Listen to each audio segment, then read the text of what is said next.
team. Welcome to your Wednesday dose of wealth wisdom with me, Daniel Kennedy, your gracious host. Allow me to steal a moment of your time as I share these videos. Today's topic was requested by a Wealth Dragon student, and that is how to get BMV deals from an estate agent.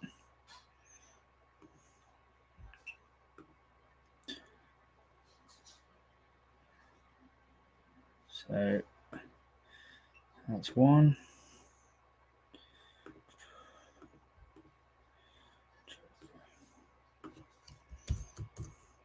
There should be some sort of app where I could just post it to multiple places.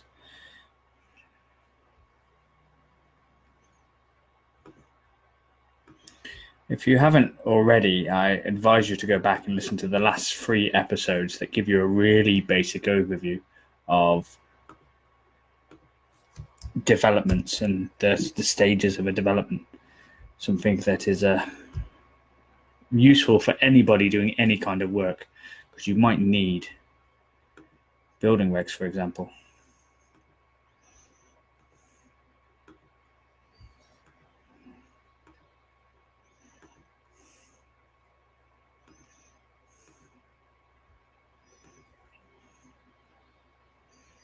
Right, I think that means we're good to go.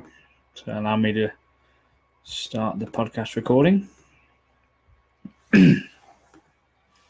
Hello and welcome to your Wednesday dose of wealth wisdom with me, Daniel Kennedy, your host, Wealth Dragon coach and KML CEO and HomeHug CEO. Today's topic is going to be... Oh, I've got the wrong thing there. Oh, for goodness sake, I'll change it later. It's not going to be if, how, and when the builders should not pay. It's how to get BMV deals from an estate agent. So, the first thing you need to realize when dealing with estate agents is that just like you, just like me, they're people. And most people seem to forget about this. So, the moment that you go in there and you say, I'm an investor, I want to buy deals, it usually puts them off because they hear that quite a lot. And a good piece of advice that I would give is don't bother stating you're an investor. Just go to viewings, put your offers in, turn up on time, and slowly but surely over the course of many, many viewings, you'll begin to build up relationships with the same ones, and then potentially divulge what you're doing. I.e., if you're starting out, that means to source. So can you source directly from an estate agent? Well, yes, I've done it, and so have multiple other people. And when people question if they should pay a sourcing fee, what they're paying for is your local knowledge, your research, your ability to know whether it's a good deal or a bad deal. And if you're very scarce, the danger is that you could source somebody a really bad deal. So only source people deals you would do yourself. Typically how you want to do it is build up a really big pipeline, and occasionally more deals come in than you could possibly do, but you're still doing deals, and that's the reason why you're sourcing it on. If you wouldn't buy the deal, it's very, very unfair for you to source it to somebody else, because you're not going to last in a business that revolves around people trusting you and people knowing what your kind of deals are and whether you have a good reputation or not. So I'm just editing the title from estate agents. Right, there we go. Sorry about that. So going up to various different estate agents and trying to schedule a meeting or say I want to talk is just a massive waste of their time. Jump along to viewings because they don't care. They're there to sell properties, and they should be too busy to sit down with people, in my opinion. And you don't want to go in and waste your time in spending all available free time when you should be sourcing yourself directly, spending time with estate agents and chatting. You want to just go to the viewings, put your offers in, and then when the offers come in, make sure that you follow through. So if you become known as somebody who just puts low offers on, who just completely wastes everyone's time, you'll struggle to get viewings and you'll struggle to build the relationships up. Just by purely doing what you say you're going to do, turning up, putting the offers in, and then going through with the purchases, you'll become the go-to person. So for me, in my area, it's a very small area. I've got 3 estate agents that know that I'm looking to buy in a very, very small area because I view everything that's there and I offer on everything that's there. When something comes up, they don't even put it up. They give me a call, get me round, and sometimes they won't even let other people view it until the owner accepts my offer. That has happened. They'll say, listen, this is the best you're going to get. Trust me, you're not going to get an offer higher than this. And they just wait for them to accept, and they accept. That has happened. And that is because we buy up the deals that we say we're going to buy. And that sometimes means that you may have to follow through if you haven't done your numbers right. Because if you back out, the moment you back out and you become somebody who doesn't follow through on their word, if you said you're going to buy it, if you said you're going to do all this number of things and you don't follow through, and you're not quick with your proof of funds, you're not quick with your paperwork, it's just a nose for them to chase you. So make sure you have all your paperwork in order as well when you go to purchasing the BMV deals from the estate agent, because if you haven't got all your paperwork in order, you can often lose the deal. And knowing that there's no way you can do creative finance without going through an estate agent. So the moment you purchase it, say, even if the market value is 200, the moment you purchase it at 170, that becomes the market value. So it ceases to be a BMV deal. That's something that you have to be aware of. So the only deals that I would potentially get for an estate agent are your flips, the ones that you need to refurb and then sell and then go on like that. Because if you've got a property in good condition and you're getting a BMV, you're not going to be able to refinance the funds out in 6 months' time if you haven't done any major works, because no lender, well, you might be able to, but you're going to struggle. So you can't really get BMV deals from an estate agent. That's the bottom line. Well, I know the title says how to get BMV deals from an estate agent. It's a bit of a non-starter because, as I said, once you buy it for that below market price, that becomes the price unless you flip it. But it's all about keeping and maintaining relationships as well. You've got to, even if you're not planning on offering, it's a good habit to just keep viewing, see what's coming up on the market, see if you can build a relationship where the estate agents will call you. And you'll have this really, really magic condor moment where there'll be one day where they'll call you up, I've got something coming on, do you want to pop round and have a look at it before it goes up? And then you know you've made it. And that's just by constantly being in the area. This is why I'm a really big advocate of staying in one area, going to the same agents, going to the same people, going to the same renters who are offloading stock, whatever the case may be. Just deals seem to float your way when you're in that network. And estate agents especially will sometimes, like for instance, there's an estate agent that I use who sometimes goes to other estate agents and says, I know somebody who would like this, how about we split the commission?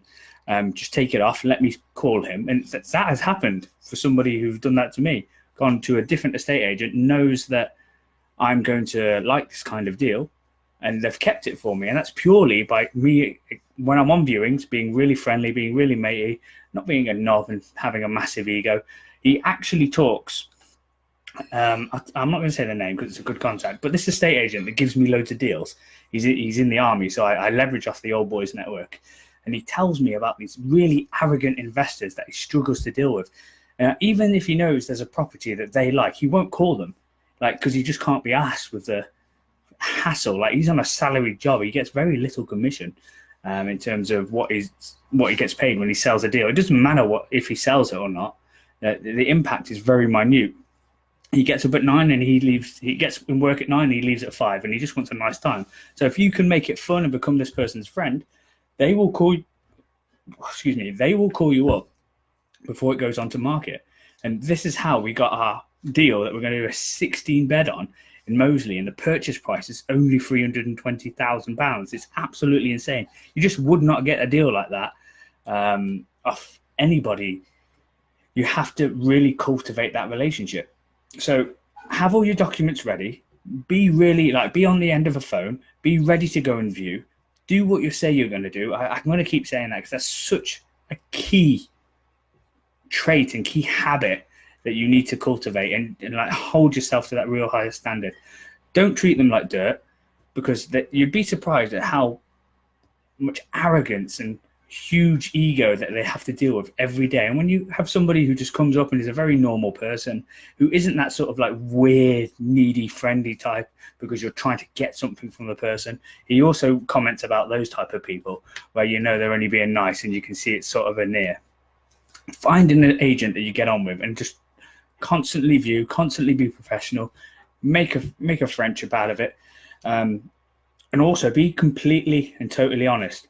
One thing that nearly lost, in fact, I won't say his name, but another big rule is you need to pay the house. So even if you go around the estate agent, which I know somebody who did this, who got brought onto a deal by this person and then went round the back of the estate agent, contacted the owner, and the estate agent knows immediately because the planning app went in. And every time I speak to the estate agent, he mentions how much this pissed him off.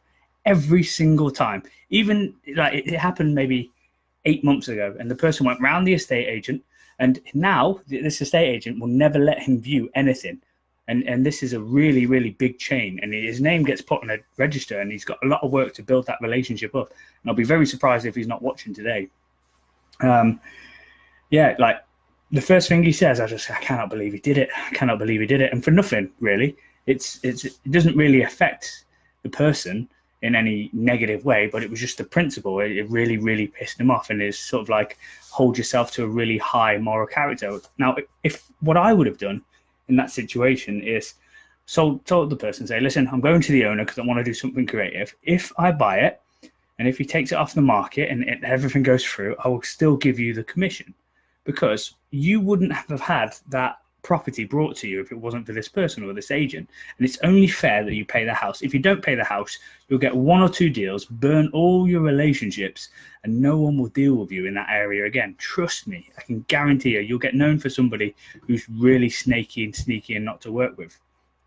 And very often the people don't realize the ramifications of not paying the house. And I mean that in every shape or form or industry. Like if you've been brought onto somebody and you try and circumnavigate the saucer, that you're going to get known for somebody as not to work with, not to trust. So make sure always you're completely transparent. So if you want to go around the back of the agent, you tell them and say, listen, I'd like to speak to the owner about doing something creative here, or I'd like to speak to the owner about potentially doing a delayed completion or accepting an offer and getting a lease option while you put it through planning. I've actually got one of those through an estate agent, but unfortunately it fell through because it turned out he didn't actually own the land that he told the estate agent he owned. So which is probably why he was so keen to do yeah, sure, that's fine, whatever. So just in summary, if you're dealing with agents, be honest, transparent, don't be late, turn up on time, be consistent, be really, really consistent. Make sure you've got all your admin in order, because that pisses them off as well, is when they're having to chase people up. Where's your paperwork? Where's your ID? Where's your bank statements? Where's your proof of address? It's really, really, really annoying when they then get the solicitors saying, where's the memorandum of sale? And they have to say, we're waiting for your client to bloody get their paperwork in. And because so many deals fall through because they won't stop marketing until they get that paperwork through. So make sure you've got that down to a T. And also, when it comes to an estate agent, make sure that when you're, say, wanting really large properties and you're wanting sort of that you've got your model, whatever the case may be, that you're not viewing absolutely everything and like taking up the agent's time all day, because that will annoy them as well. Although I say view often, I mean sporadically, only the deals that you want, and then they'll get a feel for what you need, and soon you'll start to get the calls. I've just seen who liked it. Hint, hint. And it'll be very easy. Like in the beginning, the first deal's always the hardest. The first relationship you build with an estate agent is really difficult. The first sort of project that you get off the ground is really difficult. But when you get to a really nice medium and you do it honestly and you do it consistently, it's going to take you a few years to get there. No, it doesn't happen overnight. What'll happen is you'll have this really great ecosystem of deals coming to you from the various agents. And very often you won't even need to source, because you'll get all these deals maybe from the landlord connections within the area, maybe There are different estate agents that know that you're buying, so they know it's a quick, easy sale if they can get their property from the agent over the road. And you'll have a really, really great ecosystem. And there'll be certain moments where they'll have stock that they just want to get rid of, and they'll do anything to get rid of. And they'll come to you and they say, listen, I know it's not your sort of remit. I know it's not your usual model, but would you be interested? And there was a property up for 1.1 million. So this is the offer. The owner was wanting to get rid of it really, really desperately. And it got offered to us for £350,000 if we'd accept it. And so now we're doing the due diligence process of potentially taking on a site that they were trying to sell. It isn't even worth £350,000, I think personally. But we're doing the due diligence of a potential site that was being marketed for £1 million. And this all comes from being consistent, being honest, being transparent, being completely open, and not trying to circumnavigate the house. Because I know it's tempting, but you've got to think of the money long term rather than the money tomorrow. The extra, say, 10 grand or 5 grand that the seller might give you off because he doesn't have to pay the fees of the estate agent is not worth the burning of the bridges with that company, because obviously they all speak to each other. They're all competitors, and I'm sure that they'll talk about the people who try and go around the house. So make sure you pay the house, make sure that you're being honest and consistent, make sure that you're always being seen. So don't just drop off the face of the earth, like be really, really sort of active for a few days and then go away for a few months. Stay in the same area if you're wanting to get deals from an estate agent and build those relationships. They don't mind you sourcing their deals, is what I've found. They just like people to sell. So even if it's on the market for 300 and you go around, I've found that I can say, listen, this is the numbers we're talking about. This is what I could get it for an investor. Is it worth me trying to find somebody to buy it? And very often they'll be really happy for your efforts, and just be completely honest. Say, I'll be representing them and I'll be charging them a fee. And they don't mind because it's a win-win. And I've sourced from an estate agent. For those of you who have asked the question, I found it very easy. I charge £1,000 a room when I source a HMO. And I've sourced a 7-bed, and the buyer has bought it for £7,000. And I would 100% do that deal as well if he didn't want to purchase it. I would 100% step in and do it myself. But we're doing quite a bit here and there, and that's sort of the economy of the deals that come my way. They're deals that I'm trying to source for myself, but I've got too much on, and that should be your case as well. So be consistent, be honest. Be open. I've said this a few times, and be transparent. That's all you need to do.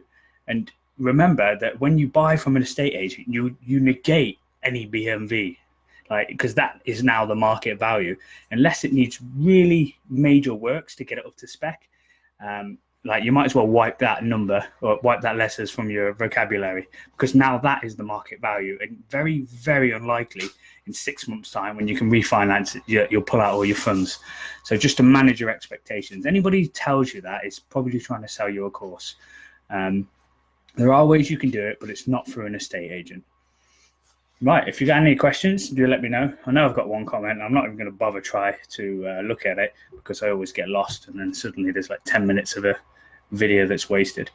But please click the links below to see the previous episodes. There's absolutely gold mines of content now. This is sort of a culmination of 4 years, starting from sourcing, where I had no money and I was poor as shit, to getting a bit of money, doing a really, really good deal, and then kind of nearly losing it all when I got a bit cocky on the second deal, and then slowly building it up at a much slower, more steady pace, testing and measuring like it should have been in the first place. So have a read back, and I hope this answers your questions and my opinion on how to get deals from an estate